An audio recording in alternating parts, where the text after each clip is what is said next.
नमस्कार दोस्तों, मध्य प्रदेश वेदर पर आप सभी भाइयों का स्वागत है। मेरा नाम है अरविंद धामा। काफ़ी भाइयों के कमेंट आए हैं कि सर बारिश जो है वो हो रही है और किसान बड़े परेशान हैं क्योंकि उनकी फसल जो है वो ख़राब हो रही है। लेकिन दोस्तों मैं यहाँ पर यही कहना चाहूँगा कि बारिश तो अभी तक मध्य प्रदेश के भागों पर हुई ही नहीं है, बारिश तो अब होगी। क्योंकि यहाँ पर जो सर्कुलेशन बनेगा दोस्तों, वो सर्कुलेशन बनकर इस तरह से ऊपर की तरफ 22-23 मई के आसपास गुजरात के भागों पर पहुंचेगा और मध्य प्रदेश के कई इलाकों पर जबरदस्त बारिश जो है वो करने वाला है। तो आप अपनी तैयारी जो है उसी तरह से रखें, क्योंकि खास तौर से जो उसका जो असर रहेगा वो पश्चिमी मध्य प्रदेश के भागों पर सबसे अधिक जो है वो देखने को मिलेगा। यानी कि जैसा कि मैंने कल भी बताया था कि आंधी तेज हवाएं भी, तूफानी हवाएं भी मध्य प्रदेश के पश्चिमी भागों पर चलेंगी, पूर्वी पर भी चलेंगी, लेकिन ज़्यादा जो प्रभाव उसका रहेगा वो पश्चिमी मध्य प्रदेश के भागों पर ही देखने को मिलेगा। फिलहाल सर्कुलेशन एक अरब सागर पर है, दूसरा बंगाल की खाड़ी पर है। इसका मॉइस्चर भी कुछ ऊपर से निकल रहा है, कुछ मध्य प्रदेश के भागों पर पहुंच रहा है। यहाँ पर जो सर्कुलेशन बना हुआ है इसका भी मॉइस्चर जो आ रहा है, यानी कि हवाएं जो आ रही हैं वे ऊपर की तरफ भी पहुंच रही है और यहाँ से कुछ मध्य प्रदेश के भागों पर भी पहुंच रही हैं।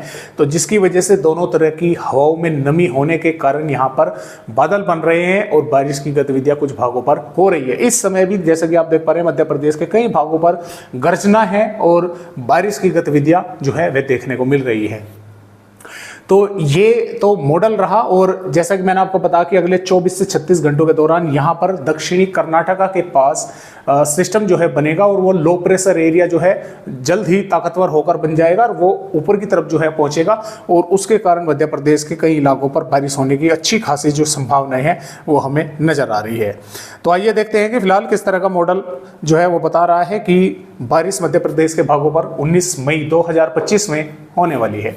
तो फिलहाल जैसे कि आप देख पा रहे हैं कि नीमच, मंदसौर, रतलाम, उज्जैन, धार, अलीराजपुर, बड़वानी, बुरहानपुर, खंडवा, हरदा, बैतूल और यहाँ पर हम बोल सकते हैं धार के और इंदौर के आसपास के भागों पर, भोपाल, विदिशा, सीहोर, देवास के भागों पर, यहाँ पर कई स्थानों पर यानी कि बादल रहेंगे, तेज हवाएं चलने की संभावनाएं बनी रहेगी। कुछ स्थानों पर मेघ गर्जना के साथ हल्की बारिश या 1-2 भागों पर हल्की से मध्यम दर्जे की बारिश देखने को मिल सकती है। तेज बारिश का झोंका भी 1-2 भागों पर जैसे कि धार, इंदौर, अलीराजपुर और खरगोन के आसपास के भागों पर देखने को मिल सकता है, यानी कि तेज बारिश का झोंका भी आ गया।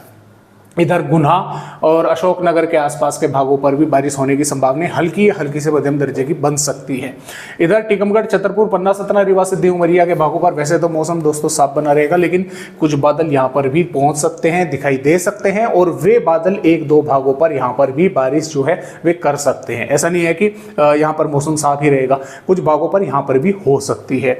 चाहे जबलपुर हो, शहडोल, अनूपपुर, डिंडोरी, मंडला, बालाघाट हो, यहाँ पर भी कुछ थोड़ी बहुत वेदर एक्टिविटी हो सकती है। बादल आएंगे जरूर, दिखेंगे जरूर और वे बादल कुछ भागों पर बरस भी सकते हैं। ज्यादा जो संभावनाएं हैं वे पश्चिमी मध्य प्रदेश के भागों पर है और उससे भी अधिक संभावनाएं दक्षिणी पश्चिमी मध्य प्रदेश के भागों पर है, यानी कि धार, इंदौर, अलीराजपुर और खरगोन के आसपास के भागों पर। तो इस तरह से 19 मई में मौसम रहेगा मध्य प्रदेश का और भिंड, ग्वालियर, मुरैना के भागों पर भी थोड़े बहुत बादल आ सकते हैं, क्योंकि राजस्थान पर भी कुछ बादल पहुंचेंगे, बारिश हो सकती है, तो यहाँ पर भी वे ट्रेवल कर पहुंच सकते हैं। तो इस तरह से मौसम रहेगा 19 मई में मध्य प्रदेश राज्य का। 20 मई में जैसे कि आप देख पा रहे हैं यहाँ पर सिस्टम बनते ही हलचल शुरू हो जाएगी यहाँ पर, यानी कि हवाएं जो अब इस तरह से ऊपर की तरफ से आ रही है वे हवाएं इस तरह से नीचे की तरफ से आना शुरू होंगी, कुछ हवाएं यहाँ से ऊपर से पहुंचेगी। तो मध्य प्रदेश के लाजिमी है कि दक्षिणी भागों पर, खासतौर से दक्षिणी पश्चिमी मध्य प्रदेश के भागों पर बारिश बढ़ेगी, कई भागों पर बारिश जो है बढ़ने की संभावना है। पूर्वी मध्य प्रदेश के भागों पर भी बादल पहुंचना शुरू हो जाएंगे और यहाँ पर भी कई भागों पर बारिश होने की संभावना है, खासतौर से दक्षिणी भागों पर जो है वो नजर आ रही है।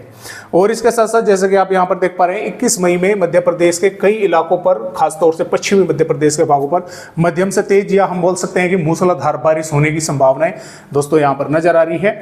कई इलाकों पर मूसलाधार बारिश होगी और पूर्वी मध्य प्रदेश के भागों पर भी बारिश होने की संभावना कुछ स्थानों पर बनेगी। और जैसे जैसे सिस्टम दोस्तों नज़दीक आएगा 22 मई में, तो यहाँ पर बारिश भी बढ़ेगी, आंधी तेज हवाएं भी बढ़ेंगी, यानी कि तूफानी हवाएं भी पश्चिमी मध्य प्रदेश के भागों पर चलेंगी। तो काफ़ी बारिश की स्थिति जो है वो मध्य प्रदेश के भागों पर होने की संभावनाएं जो है वो नज़र आ रही है। 23 मई में जैसा कि आप देख पा रहे हैं मध्य प्रदेश के ज़्यादातर भागों पर ही मध्यम दर्जे की बारिश और कई इलाकों पर मूसलाधार बारिश होने की संभावना जो है वो नजर आ रही है।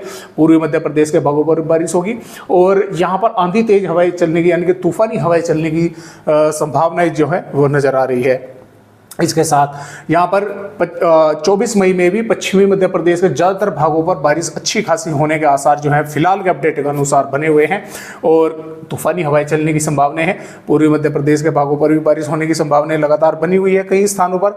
और यहाँ पर देखिए 25 मई में भी मध्य प्रदेश के कई स्थानों पर खासतौर से मध्य से और उत्तरी भागों पर बारिश होने की संभावना बनी हुई है। तो देखिए कई दिन आगे की वेदर रिपोर्ट है, जैसा कि आप सभी जानते हैं कि इनमें फेरबदलाव भी होते रहते हैं।